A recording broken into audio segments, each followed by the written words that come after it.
రాష్ట్రంలో రైతుల పరిస్థితి చాలా దారుణంగా కూడా తయారైంది.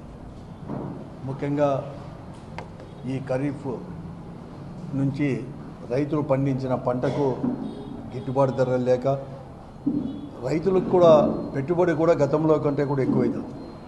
రైతు వాడుతున్న ఎరువులు కావచ్చు, పెస్టిసైడ్స్, విత్తనాలు అన్నీ కూడా ధరలు పెరిగిపోయి ఈ సంవత్సరం. దానికి తోడు వచ్చిన పంట కూడా అమ్ముకోలేని పరిస్థితుల్లో ఈ రాష్ట్రంలో కూడా ఉంది. ధాన్యం కానీ, మిర్చి కావచ్చు, లేకుంటే రైతు పండించిన ప్రతి పంట కూడా కంది, శనగ, మొక్కజొన్న, జొన్నలు, రాగులు అన్నీ కూడా అమ్ముకోలేని పరిస్థితుల్లో, అంటే మార్కెట్లో ఎక్కడ చూసినా కూడా ఎవరు కానీ కొనలేని పరిస్థితుల్లో ఈరోజు కూడా ఉన్నారు. ప్రభుత్వం ఏమో ఒకవైపు ఏమో ప్రభుత్వం దృష్టికి రాజకీయ పార్టీలు కావచ్చు, లేకపోతే పత్రికలు కానీ, మరీ ముఖ్యంగా కూడా డిపార్ట్మెంట్ ద్వారా కూడా వ్యవసాయ శాఖ, అలాగే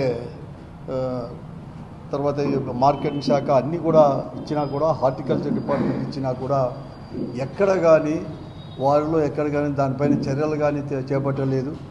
ధరలు పెంచుకోవడానికి కేంద్ర ప్రభుత్వం ఏమో ఆర్భాటంగా మద్దతు ధరలు కూడా ప్రకటించినా కూడా ఆ మద్దతు ధరకు కూడా కొనాలని ఇంకిత జ్ఞానం కూడా ఈరోజు ఈ కూటమి ప్రభుత్వానికి లేదు. కనీసం మద్దతు ధరలు కొనలేకపోతే, అటువంటి మార్కెట్లో ఆ మద్దతు ధర లభించకపోతే వెంటనే ప్రభుత్వమే జోక్యం చేసుకొని వెంటనే అవి కొనేసి ఒక పోటీ మార్కెట్, అంటే మార్కెట్ ఎప్పటికి కానీ పోటీ అనమాట ఇచ్చేస్తే ప్రభుత్వమే పోటీగా పోతే ధరలు కూడా పెరుగుతాయి. గతంలో అనేక మార్లు కూడా చూసాం.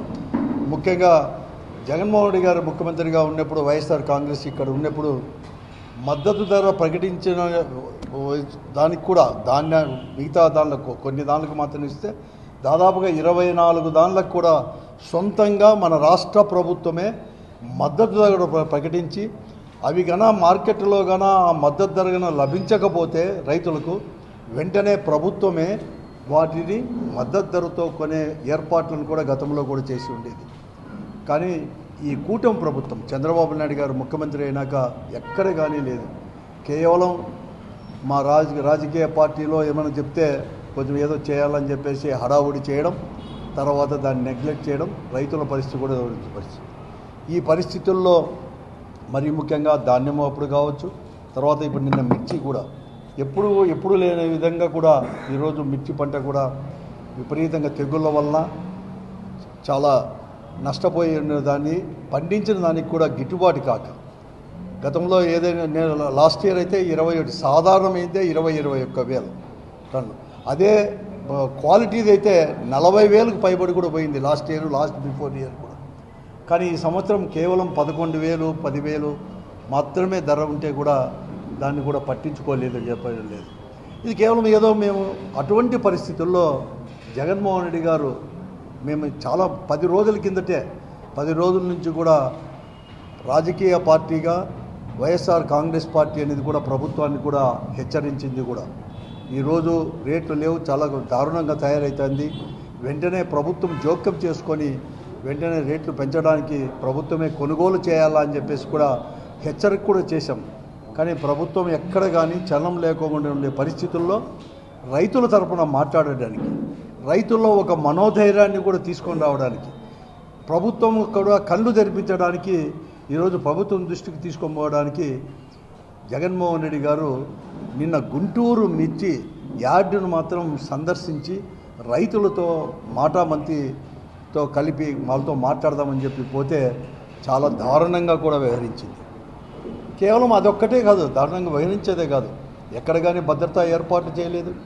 ఒక మాజీ ముఖ్యమంత్రి Z+ కేటగిరీ కింద సెక్యూరిటీ ఇవ్వాల్సిన ధర్మము, బాధ్యత రాజ్యాంగపరంగా ఇదేదో మళ్ళీ అది కాదు ఉన్నా కూడా ఎక్కడ కానీ చేయలేకపోయింది. అయినా కూడా ఈరోజు అనేక విషయాలు, ఈరోజు ముఖ్యమంత్రి గారు కావచ్చు, వ్యవసాయ శాఖ మంత్రి, అలాగే ఈ రాష్ట్రంలో ఉండే మంత్రులు అందరూ కూడా చాలా రకంగా కూడా కామెంట్ చేస్తూ ఉన్నారు. నేను అడుగుతూ ఉన్నాను వీరందరినీ కూడా, మీరు రైతు కుటుంబం నుంచి వచ్చిన వారు కదా, మీకు బాధ్యత లేదా? ఈ ప్రభుత్వం కానీ మంత్రులుగా కానీ ఈ ప్రభుత్వం బాధ్యత విస్మరించింది కాబట్టే, మీ బాధ్యతను విస్మరించారు కాబట్టే దాన్ని మద్దికి చేయడానికి ప్రజాస్వామ్య పద్ధతిలో ప్రజల కోసము రైతుల కోసం మద్దతు ఉండడానికి జగన్మోహన్ రెడ్డి గారు తప్పాయే మనం చేసింది అని చెప్పి నేను అడుగుతాను. ఎక్కడ లేదా గతంలో అనేక మార్లు కూడా చేశాం కదా, పోరాటాలు ఇవన్నీ కూడా చేశాం కదా. కనీసం మేము పోతే కనీసం జగన్మోహన్ రెడ్డి గారు పోతే అనేక రకాల, ఎందుకంటే అక్కడ చూసిన ప్రజాదరణ వీళ్ళు అనుకుంటారు మేము ఏదో వైఎస్ఆర్ కాంగ్రెస్ పార్టీ కానీ అధికారం కోల్పోయిండొచ్చు, కానీ ప్రజల మద్దతు కానీ ప్రజల ఆదరణ మాత్రం ఎక్కడా కోల్పోలేదు. ఈరోజు కూడా జగన్మోహన్ రెడ్డి గారు ఒక నాయకుడి పైన జగన్మోహన్ రెడ్డి గారి పైన కానీ వైఎస్ఆర్ కాంగ్రెస్ పార్టీ పైన పెద్ద ఎత్తున కూడా నమ్మకం ఉంది జనంలో. అందుకోసమే జగన్మోహన్ రెడ్డి గారు కానీ వస్తే రైతులకు మేలు జరుగుతుందని చెప్పేసి ఈరోజు తండోపతండాలుగా ఈరోజు మిర్చి ఆడికి పోవాలన్నా కూడా ఈరోజు అంతమంది కూడా రావడం జరిగింది. దాన్ని గుర్తు అనేది కూడా చేసుకోకుండా ఈరోజు చంద్రబాబు నాయుడు గారు ఈరోజు అక్కడ సెక్యూరిటీ అరేంజ్ చేయలేదు. అంటే ఎక్కడ కానీ అంటే ఇంకా జగన్మోహన్ రెడ్డి గారు బయటికి అనేది రాకోకుండా అంటే ఓ దుర్మార్గమైన ఆలోచన చేసింది ఈ ప్రభుత్వం కూడా. చాలా ఒక కుట్రపూరితమైందనమాట. జగన్మోహన్ రెడ్డి గారు బయటకు వస్తే ఇట్లా తండోపతండాలకు వస్తున్నారు కాబట్టి ఈ సెక్యూరిటీ అనేది లేకపోతే అతనంతకు అతనే కూడా బయటికి రాకోకుండా ఇంట్లో ఉంటాడని చెప్పేసి ఒక భయం పుట్టించాలని చెప్పేసి ఈ పరిస్థితి కూడా కల్పించింది. కానీ ఎవరు కానీ ఈరోజు లేదు, ప్రజల అన్నం అనేది కూడా ఉంది. తప్పకుండా కూడా ప్రజా పోరాటాలు చేసేదానికని ప్రజల కోసం ఏ కష్టం వచ్చినా కూడా బయటికి రావడానికి ఎప్పుడు కానీ సంసిద్ధంగా వైఎస్ఆర్ కాంగ్రెస్ పార్టీ శ్రేణులు కావచ్చు, కార్యకర్తలు కానీ, అలాగే మా నాయకుడు జగన్మోహన్ రెడ్డి గారిని వచ్చడానికి ఎప్పుడు కానీ సిద్ధంగా ఉంటాడని చెప్పేసి కూడా తెలియజేస్తున్నాను ఈ ప్రభుత్వానికి. ఈరోజు ఢిల్లీలో జగన్మోహన్ రెడ్డి గారు నిన్న మిర్చి యార్డుకు పోయేంత వరకు కూడా కనీసం కేంద్ర ప్రభుత్వానికి కానీ లేకపోతే ఈరోజు చెప్పినాడు కేంద్ర ప్రభుత్వానికి లెటర్ రాసినానని, ఉత్తరం రాసినానని, నాఫెడ్ యొక్క ఇంటర్ఫీరెన్స్ కోరినానని కానీ ఇవన్నీ కానీ ఈరోజు చెప్తున్నాడు. కానీ ఏం చేస్తున్నాడని చెప్తున్నాను. మేమే కాదే, నాకు తెలిసినంతవరకు 11వ తేదో 12వ తేదో పెద్ద ఎత్తున ఈనాడులోనే పెద్ద ఆర్టికల్ వచ్చేసింది. మిర్చి యొక్క పండించిన రైతుల యొక్క పరిస్థితి అని చెప్పి నాకు తెలిసినంతవరకు 5-6 తేదీలో ఒక ఆర్టికల్ వచ్చింది. 11వ తేదీ 12వ తేదో 13వ తేదీ అనుకున్నాను. పెద్ద ఆర్టికల్ ఎక్కడ కానీ లాస్ట్ పేజీలో పెద్ద ఎత్తున కూడా పతాక శీర్షికలు కూడా రాయడం జరిగింది మిర్చి యొక్క రైతుల యొక్క పరిస్థితి ఈ రాష్ట్రంలో. కానీ ఈరోజు 20వ తేదీ వరకు లేదు. జగన్మోహన్ రెడ్డి గారు గుంటూరులో మిర్చి ఆడికి పోయేంత వరకు కూడా చంద్రబాబు నాయుడు గారిలో కానీ ఈ ప్రభుత్వంలో కానీ చల్లమనేది రాలేదు. ఇప్పుడు ఏదో రాసినాము, ఉత్తరం రాసినాను అని చేతులు దులుపుకునేదానికి ఈరోజు కూడా ప్రయత్నం చేస్తున్నాడు. ఈరోజు ఇల్లీగల్ యాక్టివిటీ అంటున్నాడు చంద్రబాబు నాయుడు గారికి. ఏం చేస్తాడు ఇల్లీగల్ యాక్టివిటీ? రైతుల కోసం అనేది కూడా పోరాటం చేస్తే రైతులకు మద్దతు చెప్పడానికే వారితో ఇంటరాక్ట్ కావడానికి పోతే ఇల్లీగల్ యాక్టివిటీ అది. అసలు ఇల్లీగల్ యాక్టివిటీ అంటే ఏం అర్థమేమి? మీరు చేసేట్టు ఉన్నాయా? మీరు చేసేట్టు అసలు ఒకటి ఒక్క సమస్యను తీర్చినారా ఇంతవరకు? కానీ ఏం లేదు. ఈ పొద్దు చంద్రబాబు నాయుడు గారు ఈ పొద్దు చెప్తున్నాడు, ఢిల్లీలో చెప్తున్నాడు, ఇంకా ఇప్పటికి కూడా ఈ రోజు కూడా మళ్ళా కూడా మేము కలుస్తాం, ఎలా చేయాలని చెప్పి ఆలోచిస్తాం, ఇటువంటి మాటలే చెప్తున్నాడు. కానీ వెంటనే కూడా ప్రభుత్వమే రంగంలోకి దిగి కొంటాము, ఈరోజు ఈ మద్దతు ధరకు లేకపోతే ఈ రేటుకు మేము తక్కువ కాకుండా మేము కొంటాము అని చెప్పేసి మాత్రం ఈరోజు వరకు కూడా ఇంకా ప్రభుత్వం కానీ చంద్రబాబు నాయుడు గారు కానీ చెప్పలేకపోతున్నారంటే ఈరోజు రైతుల పట్ల ఉన్న వీళ్ళకి ప్రేమ ఎటువంటిదో కూడా అర్థమవుతూ ఉంది. కానీ నేను ఒకటే ఈ ప్రభుత్వాన్ని కూడా హెచ్చరిస్తున్నాం, కేవలం ఒక మిర్చిదే కాదు అన్ని పంటలకు కూడా ఈరోజు ఇక్కడ ఈ జిల్లాలోనే ఉంది. జొన్న పండించారు, జొన్నకు రేటు లేదు. విత్తనం జొన్న అనేది కూడా ఎక్కడ చూసినా ఉంటే విత్తనం జొన్న అనేవాడు కొనేవాడే లేని పరిస్థితి కూడా ఉంది. First time in the history జొన్నకి విత్తనం జొన్న కూడా ఎవరు కానీ కొనలేకుండా పరిస్థితి కూడా ఈరోజు కూడా. అలాగే కందులకు అదే ఉంది, శనగకి అదే ఉంది, పత్తి పండించిన రైతులకు అదే పరిస్థితి ఉంది, అరటి పండించే వాళ్ళకి అదే పరిస్థితి ఉంది. కాబట్టి వెంటనే కూడా ప్రభుత్వం ఇంటర్ఫేర్ కావాలి, లేకుంటే రైతాంగానికి మద్దతుగా ఈరోజు మేమంతా కూడా ఉద్యమించడానికి కూడా సిద్ధంగా కూడా ఉంది. జరగబోయే పరిణామాలకు ఈ ప్రభుత్వమే పూర్తి బాధ్యత కూడా వహించాలని చెప్పేసి, అలాగే ఈరోజు జగన్మోహన్ రెడ్డి గారికి కూడా సెక్యూరిటీ కల్పించాల్సిన బాధ్యత కూడా ఈ ప్రభుత్వం కూడా ఉంది. రాజ్యాంగబద్ధంగానే ఒక మాజీ ముఖ్యమంత్రిగా పనిచేసిన వారికి ప్రతిపక్షానికి Z+ కేటగిరీ కూడా ఉంది. కాబట్టి దాని వెంటనే కూడా చర్యలు తీసుకోవాలి.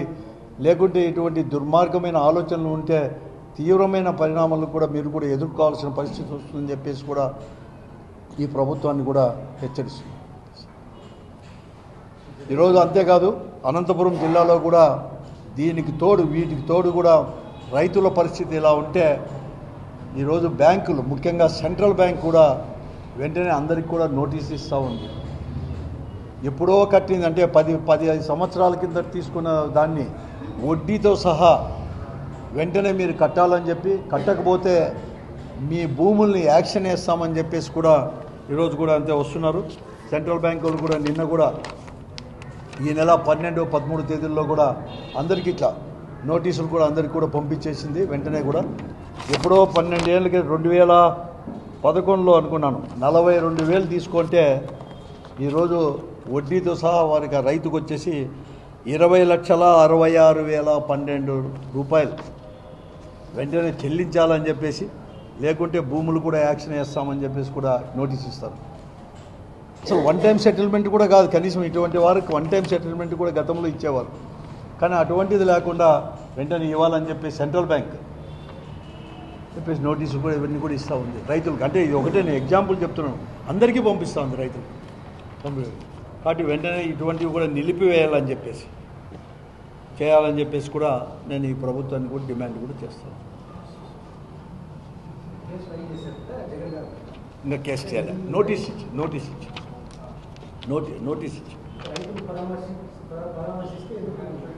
సూర్యనారాయణ రెడ్డి జగన్పేట సార్ అవును కేసు నిన్న రైతులను వచ్చేసి మిర్చి యార్డ్లో పోయి పరామర్శించిన తర్వాత ఇల్లీగల్ యాక్టివిటీ అని చెప్పేసి కోడ్ ఉందని చెప్పేసి, కాబట్టి మీ పైన కూడా కేసులు చేస్తామని చెప్పేసి ఆ రోజు మిర్చి యార్డ్కి జగన్మోహన్ రెడ్డి గారితో పాటు పోయిన వారిని కూడా కేసులో ఇరికించి ఒక తప్పుడు కేసు అనేది కూడా పెడతారు. నేను చెప్తాను, రైతును పరామర్శిస్తే మీరు తప్పుడు కేసు, ఇల్లీగల్ యాక్టివిటీ అది ఎలా అవుతుంది అంటాను. ఎలక్షన్ కోడ్ ఉంటే ఎక్కడ మైక్ అనేది ఉపయోగించలేదు, తర్వాత బయట బహిరంగ సభలో కూడా మీటింగ్ పెట్టలేదు. మిర్చి యార్డ్ అనేది మిర్చి యార్డ్లో ఎక్కడ కానీ మిర్చి యార్డ్ లోపల కూడా ఎక్కడ కానీ 144 సెక్షన్ ఎక్కడ కానీ అమలు కూడా లేదు మిర్చి యార్డులో. కాబట్టి మిర్చి యార్డు పోయి రైతులతో మాత్రం మాటామంతి అనేది కూడా కలిపాడు, రైతులతో ఇంటరాక్ట్ అయినాడు, అంత తప్ప లేదు దానిపైన అనేది కూడా లేదు. కేవలం బెదిరించడానికి, లేకుంటే వారి తప్పును కప్పిపుచ్చుకోవడానికి, ప్రభుత్వం యొక్క వైఫల్యం కాదు, ప్రభుత్వం కూడా దుర్మార్గమైన ఆలోచనతో వారు చేసిన తప్పుని కప్పిపుచ్చుకోవడానికి ప్రపంచానికి వచ్చేసి మేము వచ్చి ఇల్లీగల్ యాక్టివిటీ కాబట్టి మేము కల్పించలేదు అని వాళ్ళ తప్పును కప్పిపుచ్చుకోవడానికి చేసిన ఆలోచన తప్ప చంద్రబాబు నాయుడు గారు చెప్పింది ఏమీ లేదు. ఎక్కడ ఉంది అని కూడా నేను చెప్తా ఉన్నాను. ఈరోజు నిన్నే వాళ్ళు కూడా ఓటు పెట్టారు, అసలు మ్యూజికల్ షో అని చెప్పేసి ఇవన్నీ కూడా మీరు పెట్టడం జరిగింది. ఎక్కడ జరగలేదు చెప్పండి అసలు. ఇదే చంద్రబాబు నాయుడు గారు వచ్చాడు, మీటింగ్ పెట్టుకుంటూ పోతున్నాడు, మంత్రులందరూ కూడా మీటింగ్ పెడతా ఉన్నారు. దానికి లేని నిబంధన అని వచ్చేసి ఎన్నికలు కూడా వచ్చేసి దీన్ని పెడుతుంది. ఆ రోజు కూడా మాకేమో మీ పర్మిషన్ కూడా ఇవ్వకపోతుంది. మేము ఫీజు రియంబర్స్మెంట్ పైన అన్నప్పుడు కూడా కేవలం ఎన్నికలు కూడా అని చెప్పేది ప్రజలకు సంబంధించింది, దానిపైన మేము పెడతాం. అంటే నువ్వు 8వ తేదీ వరకు, అంటే వచ్చే నెల 8వ తేదీ వరకు ఎవరు ఏం మాట్లాడకూడదా? రైతుల యొక్క సమస్యల గురించి మాట్లాడకూడదు, ప్రజల సమస్యల గురించి మాట్లాడకూడదు. ఎక్కడ కానీ ప్రజాస్వామ్య పద్ధతిలో అది ఎట్లయితే ఇల్లీగల్ యాక్టివిటీ కాదు. ఇది కేవలం ఒక కుట్రపూరిత, అంటే భయపడించడానికి, అందరినీ భయభ్రాంతులు చేయడానికి, రాజకీయ పార్టీ కార్యకర్తలను అందరినీ కూడా భయభ్రాంతులు చేయడానికి అటువంటి మాటలు మాట్లాడుతున్నాడు తప్ప ముఖ్యమంత్రిగా తగదు. ఇది ముఖ్యమంత్రి హోదాకు కూడా తగదు.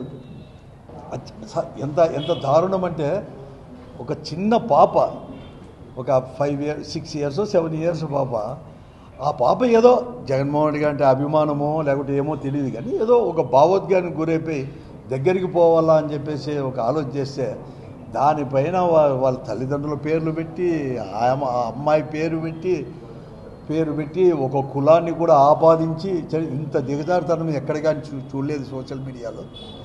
వాళ్ళ యొక్క ఆత్మస్థైర్యం కూడా, ఎందుకంటే నేను చూశాను ఒక తూరి తెనాలి అనుకున్నాను, తెనాలి జిల్లాలో జగనన్న కాలనీలో ఇల్లు కట్టి ఆ ఇల్లు అనేది ఇచ్చేసి ఆ పట్టా ఇచ్చినప్పుడు గీతాంజలి ఏదో దుర్గాంజలి ఏదో ఒక అమ్మాయి పేరు, ఆమె వచ్చేసి ఎప్పుడు ఇంతవరకు మాకు ఇవ్వలేదు, నాకు ఒక షెల్టర్ ఇచ్చిందని చెప్పి పొగిడితే ఇట్లే సోషల్ మీడియాలో ఈ తెలుగుదేశం పార్టీకి సంబంధించిన సోషల్ మీడియాలో కూడా చాలా కూడా ఆపాదించి ఏమో కూడా చెప్పి చేస్తే ఆ అమ్మాయి ఆత్మహత్య చేసుకుంది. Just 1.5 year back, 1.5 year back అనుకున్నా అంతే. ఎన్నిక నేను 2023 అక్టోబరో లేకపోతే సెప్టెంబర్లో సేమ్ అటువంటిదే మళ్ళీ కూడా ఇప్పుడు ఏదో ఒక అమ్మాయి అంటే ఆ అమ్మాయి ఎందుకు అడిగిందో ఏం తెలియదు, కానీ ఇన్ని రకాలు అడిగింది. ఏ అమ్మాయి అని అడిగేది? అందరూ అడుగుతున్నారు కదా, అమ్మఒడి రాలేదని చెప్పి ప్రతి ఒక్కరు అడుగుతున్నారు. అమ్మాయి ఒకటే కాదు, స్కూల్ దగ్గర పోయి నిలబడితే అడుగుతారు. అంతెందుకు నారాయణ స్కూల్ దగ్గరకో లేకపోతే నారాయణ జూనియర్ కాలేజ్ దగ్గర పోయి నిలబడుకోండి, చైతన్య జూనియర్ కాలేజ్ దగ్గరకో లేకపోతే స్కూల్ దగ్గర పోయి నిలబడుకోండి. ఎవరైనా అడగండి, పిల్లల్ని అడిగేసి ఆయనే పోయి చంద్రబాబు నాయుడుగా పోయి అడగండి. అమ్మఒడి ఉంది వచ్చిందో రాలేదో వాళ్ళే చెప్తారు, ఎందుకు రాలేదో కావాలని అడుగుతున్నారో లేదో వాళ్ళకే తెలుస్తుంది. దానికి అంత జపించడం లేదు, దీన్ని పూర్తిగా కూడా ఖండిస్తున్నాం ఇది. కానీ చంద్రబాబు నాయుడు గారు దాన్ని చెప్పుకోకుండా ఆ ఇల్లీగల్గా ఇటువంటివి పెట్టేదానిపైన యాక్షన్ తీసుకుంటామని ఢిల్లీలో చెప్పుకోకుండా దేశ క్యాపిటల్లో నిన్న మాట్లాడినాడే. జగన్మోహన్ రెడ్డి గారు రైతులు పరామర్శిస్తే ఇల్లీగల్ యాక్టివిటీ అంటారు. ఇటువంటిది మాత్రం ఇది తప్పు అని కూడా కనీసం తప్పు, ఇటువంటి దానికి ఇవ్వద్దు, స్కోప్ ఇవ్వద్దండి అని కూడా ఎక్కడ కానీ చెప్పలేదు. ఇతను నీతులు చెప్తాడు, ఇతను పవన్ కళ్యాణ్ గారు వీళ్ళందరూ కూడా. అగ్రికల్చర్ మినిస్టర్ ఉన్నాడు, ఇంతవరకు రైతుల గురించి ఇంతవరకు మాట్లాడలేదు. ఆయన ఈరోజు చెప్తున్నాడు